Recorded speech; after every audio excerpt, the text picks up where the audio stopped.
আসসালামু আলাইকুম প্রিয় চাকরি প্রত্যাশী ভাই ও বোনেরা, আশা করি সবাই ভালো আছেন।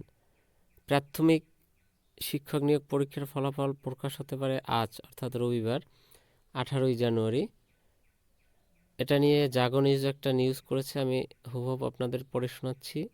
এবং যতটুকু জানা যাচ্ছে যে এই পরীক্ষায় টেকানো হবে বেশি, অর্থাৎ অন্যান্য পরীক্ষার চেয়ে ভাইবার জন্য, যেহেতু এটা নিয়ে একটা অভিযোগ আছে। সরকারি প্রাথমিক বিদ্যালয় সহকারী শিক্ষক নিয়োগ পরীক্ষার ফল আগামীকাল রোববার 18ই জানুয়ারি, অর্থাৎ এটা কালকের নিউজ। আজকে 18ই জানুয়ারি প্রকাশ করা হতে পারে। এদিন বিকেল বা সন্ধ্যায় ফল প্রকাশের লক্ষ্যে কাজ করছে প্রাথমিক শিক্ষা অধিদপ্তর। আজকে বিকেলে বা সন্ধ্যার সময় আসবে। শনিবার রাতে প্রাথমিক শিক্ষা অধিদপ্তর পলিসি অ্যান্ড অপারেশনস বিভাগের একজন কর্মকর্তা জাগো নিউজকে তথ্য জানিয়েছে।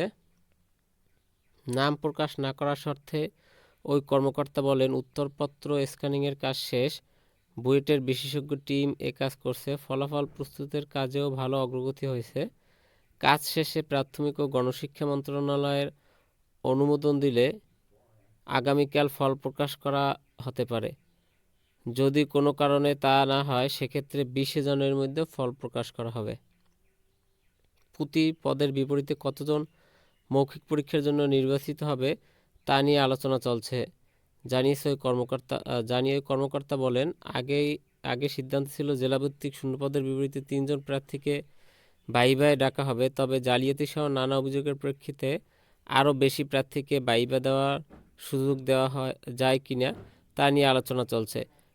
প্রাথমিক ও গণশিক্ষা মন্ত্রণালয়ের নির্দেশনা পেলে হয়তো প্রতিটি শূন্যপদের বিপরীতে 5 জনকে ভাইভায় ডাকা হবে।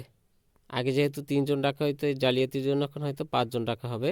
বিষয়টি নিয়ে জানতে চাইলে প্রাথমিক শিক্ষা অধিদপ্তরের মহাপরিচালক ডিজি আবু নূর মোহাম্মদ শামসুজ্জামান জাগো নিউজকে বলেন, খুব শীঘ্রই ফল প্রকাশ করা হবে। ফল প্রস্তুতিতে বিশেষজ্ঞ টিম কাজ করছে।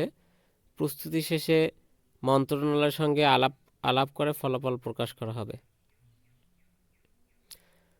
গত 9 জানুয়ারি দেশের 61 জেলার সহকারী শিক্ষক নিয়োগ লিখিত পরীক্ষা অনুষ্ঠিত হয়। এতে 14,385টি শূন্যপদের বিপরীতে পরীক্ষার্থী ছিল প্রায় 10,80,000-এর বেশি। এ পরীক্ষার কয়েকদিন আগে থেকে সামাজিক যোগাযোগ মাধ্যমে প্রশ্ন ফাঁসের গুঞ্জন ছড়িয়ে পড়ে। অনেকে ফাঁস হওয়া প্রশ্ন ফেসবুকেও শেয়ার করেন। অন্যদিকে এ পরীক্ষাকে ঘিরে সক্রিয় হয়ে ওঠা ডিভাইস পার্টি, তারা পরীক্ষার্থীদের সঙ্গে মোটা অঙ্কের অর্থের চুক্তির মাধ্যমে ডিভাইস সহায়তা প্রদান করেন বা দিয়েছেন। ডিভাইস ব্যবহার করে পরীক্ষা দেওয়া 207 জন চাকরি প্রার্থীকে হাতে নাতে ধরা হয়েছে। তাদের মধ্যে গাইবান্ধায় 53 জন, নওগাঁয় 18 জন, দিনাজপুরে 18 জন, কুড়িগ্রামে 16 জন, রংপুরে ছিল 2 জন। প্রশ্ন ফাঁস, অনিয়ম, জালিয়াতি অভিযোগে পরীক্ষা বাতিলের দাবিতে আন্দোলন নামেন সহকারী শিক্ষক পদে নিয়োগ প্রত্যাশীরা। অর্থাৎ যেহেতু একটা জালিয়াতির অভিযোগ পাওয়া গেছে, এই জন্য আপনার 1:5, অর্থাৎ পদের বিপরীতে 5 জন নিবে। আগে যেহেতু 3 জন নিত, সেখানে আরও বাড়িয়ে 2 জন বাড়িয়ে নিবে, অর্থাৎ 5 জন নিবে। হয়তো আজকের মধ্যে আপনারা রেজাল্টটা পেয়ে যাবেন, আজকে বিকেলে অথবা সন্ধ্যায়।